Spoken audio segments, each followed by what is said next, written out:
Hello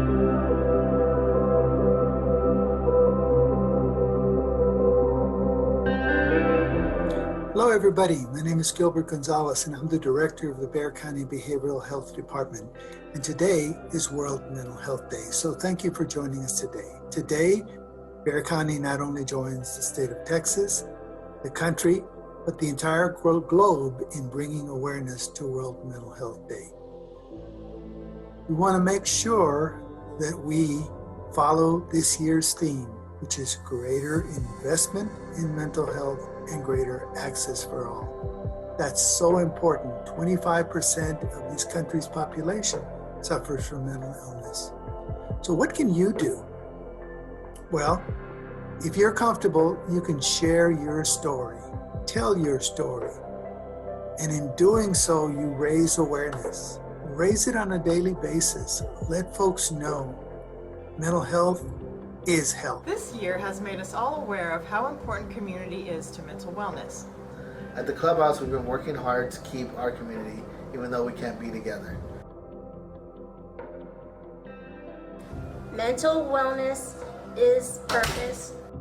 Mental wellness is being myself. Mental wellness is a journey. Mental wellness is connection to what's important. Mental wellness is helping others.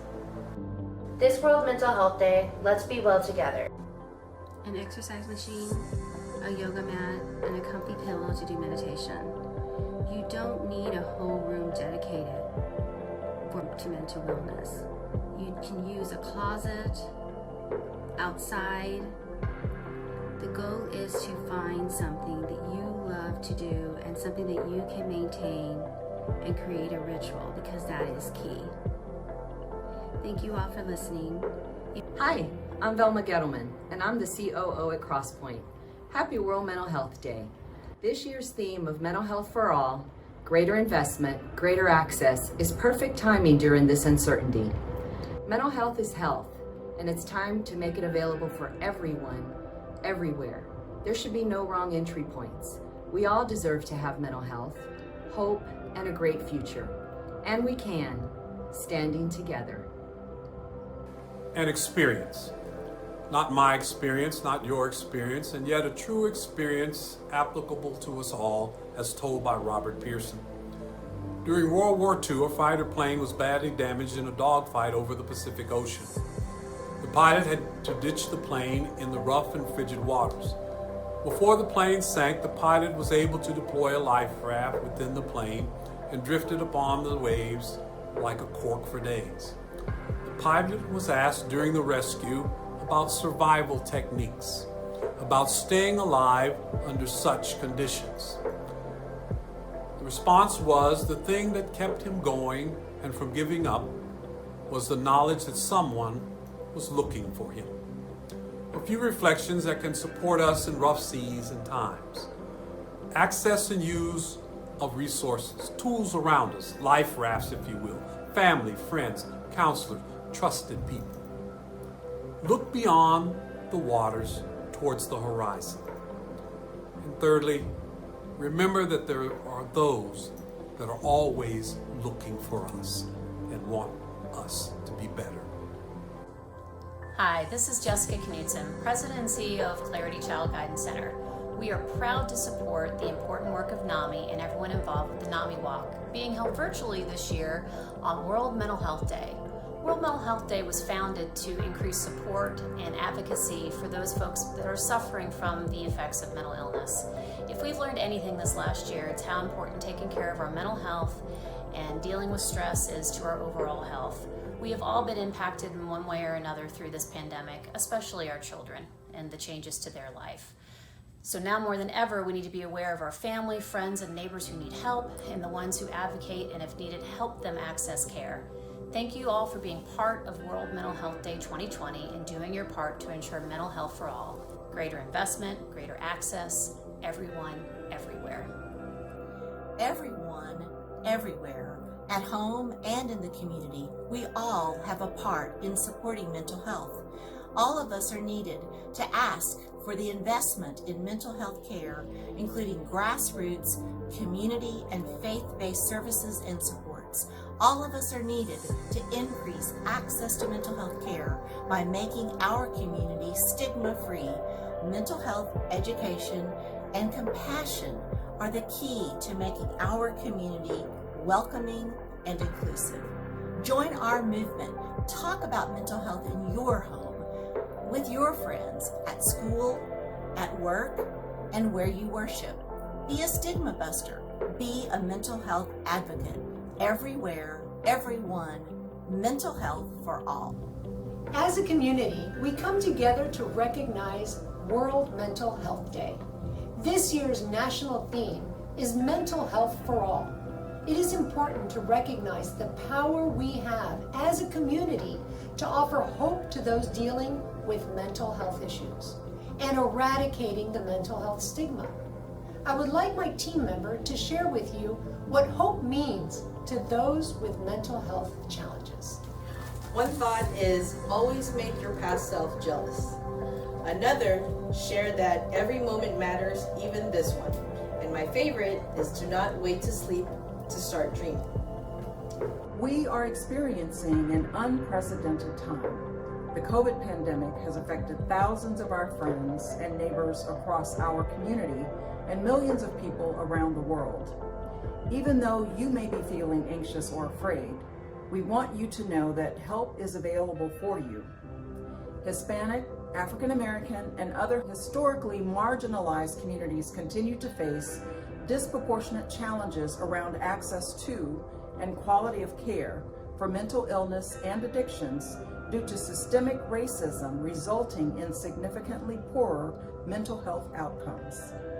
Now more than ever, we need to find ways to stay connected with each other because our mental health is just as important as our physical health, and it deserves our attention and care.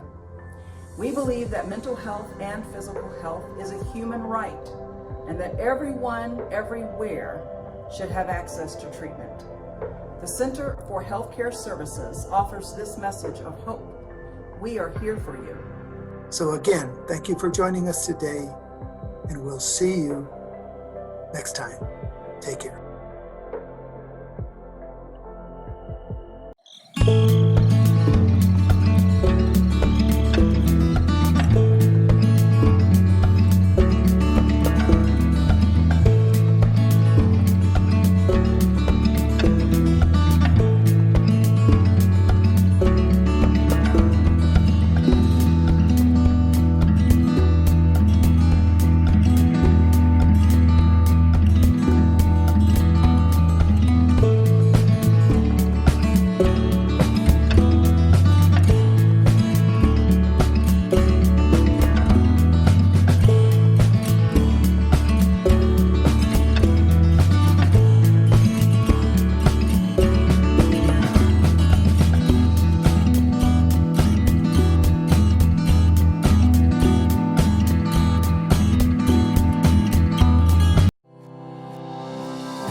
Through these tough times, our team came together to serve our community by being prepared. So what we have today is set up what it would look like, and this is our mock trial just to see what happens and how it's working and make sure that this process is running efficiently so that when we're ready to turn it on, we have it.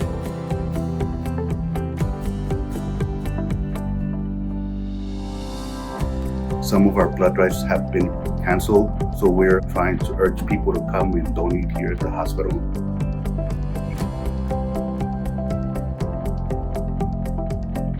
So today what we're doing is we're testing a prototype known as the adaptable emergency ventilator that would help us get the patient to adequately breathe. What we're testing today is to make sure that when we are delivering these compressions that we're doing enough to deliver a good breath for them to ventilate them.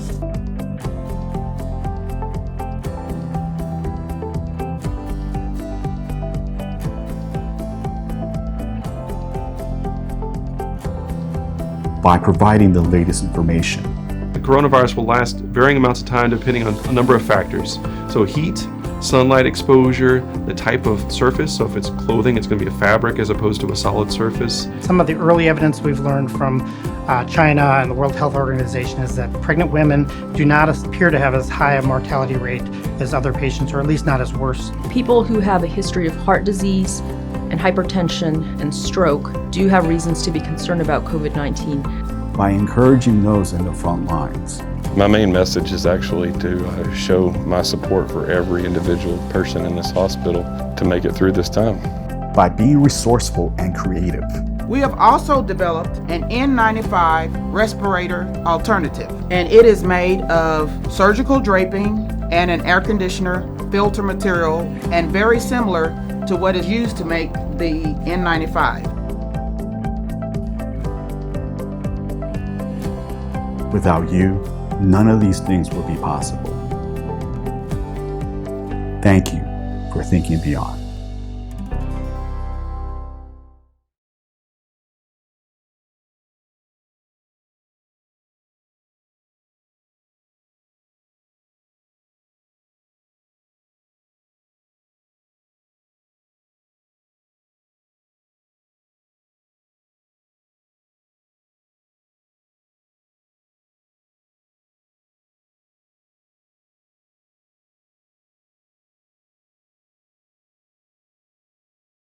I support mental health for all, as good mental health will lead to a healthy community.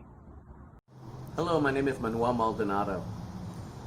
I'd like to take a quick moment to share with you my personal experience with NAMI San Antonio. I've been part of the NAMI family for the past 3 years. During the past 3 years, I've been able to connect with those within the organization. Today, I'm a facilitator with the various support groups of NAMI. I'm actually a certified peer specialist, able to reach out to those who are suffering with mental health. NAMI has been a great support for myself and my family during the passing of my dad at 2015 and my mom of 2019. They both live life with mental health, and now I'm able to actually walk in the place of advocacy for those who are suffering and who are also able to rise above mental health.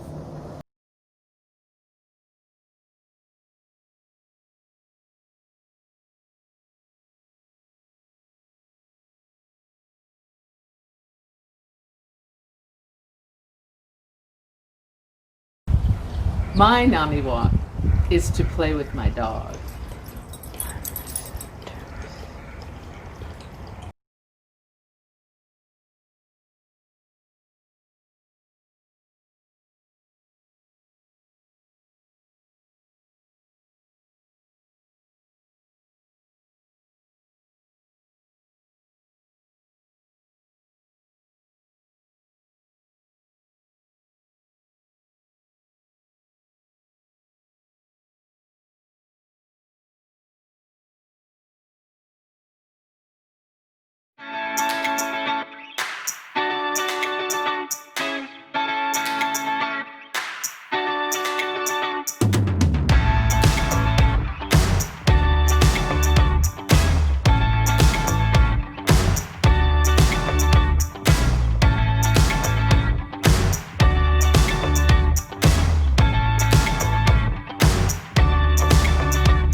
Hi, my name's Rogelio Peña, and I'm filming this short video on behalf of NAMIWalks. And I want to talk to you about meditation, or specifically the purpose of meditation. And what I have to say is anecdotal. It's what's worked for me over the years. And, take it for a grain of salt. If you haven't read about meditation, I invite you to do so. And if you have read about meditation, you feel free to agree or disagree with what I have to say. But nonetheless, I hope you enjoy it. And so, again, what is the purpose of meditation? To me, the purpose of meditation is to quiet the mind. And what do I mean by quieting the mind? I'm really referring to racing thoughts. If you're like me, my mind can just go from one thought to another, to another, to another. If I'm not careful enough, I'm not aware of what I'm doing, and especially in stressful situations. Instead of focusing what's in front of me, I'll worry about things I can't control, like, oh, what is somebody going to think? Or, oh, am I going to finish on time? And just quieting the mind allows me to just focus on what I have in front of me. And I see meditation as a way to manage what you think. And it's a mind exercise, or at least that's what I think of when I think of meditation, just a way to exercise the mind so that hopefully we gain control over what we think. And I want to talk to you about two different types of meditations that you can try. And the first one is actually sitting down in comfortable clothing, in a quiet space, and closing your eyes and just concentrating on what you're doing for 15 to 30 minutes. And so what are you going to be meditating on? A lot of people suggest focusing on the breath, or focusing on every inhale or every exhale. Another type of meditation, and what I do is I just repeat a prayer. And the key with whatever you select is to really focus on what you're doing. And since I repeat a prayer, I'll talk about that. I mean, you focus and you concentrate in your mind's eye on every word that you're saying, and try to empty your mind of anything else, just what you're repeating. And that is incredibly difficult. It could take you years to be able to go 5 minutes, 3 minutes without your mind wandering. But nonetheless, that is the first type of meditation, actually sitting down and trying to manage or practice managing your mind. The second type of meditative practice is having a mantra. And a mantra is something that's spiritual to you. It can be a word, it can be a short spiritual phrase, and it's something to repeat when you're doing anything that doesn't require a lot of thought. For example, if you're sitting at the airport and instead of wondering if the flight is going to be late, or is your friend or whomever is meeting you at the airport is going to be there on time to make the flight, you can just focus on the mantra, and actually allows you to focus what's in front of you, even if it's people watching. But nonetheless, you're focusing on what you're doing and not your mind just wandering off. And I've had great experience with using a mantra, where I've had more than once a situation at work where all of a sudden something's dropped in front of me and on my desk that it has to happen. It has to happen by a time certain. People around me are also working on whatever it is I'm working on. People are getting stressed. And instead of focusing on people getting stressed or wondering if I am going to finish on time, I just focus on what was dropped on my desk and work on it. And be it as it may, I finish when I finish, but all my concentration is going to be on that project. So again, I've had great experience with using a mantra, and I highly suggest it. And even if you don't have that daily practice, the 15 to 30 minutes to do on a daily basis, a mantra is incredibly useful. For example, I also use it when I close my eyes to go to sleep.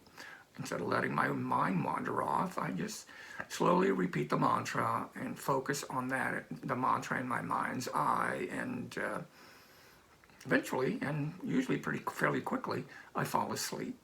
So again, those are the two types of meditations I want to offer up for you to consider. I hope you find something useful in what I have to say. And with that, enjoy your NAMI walks, and namaste.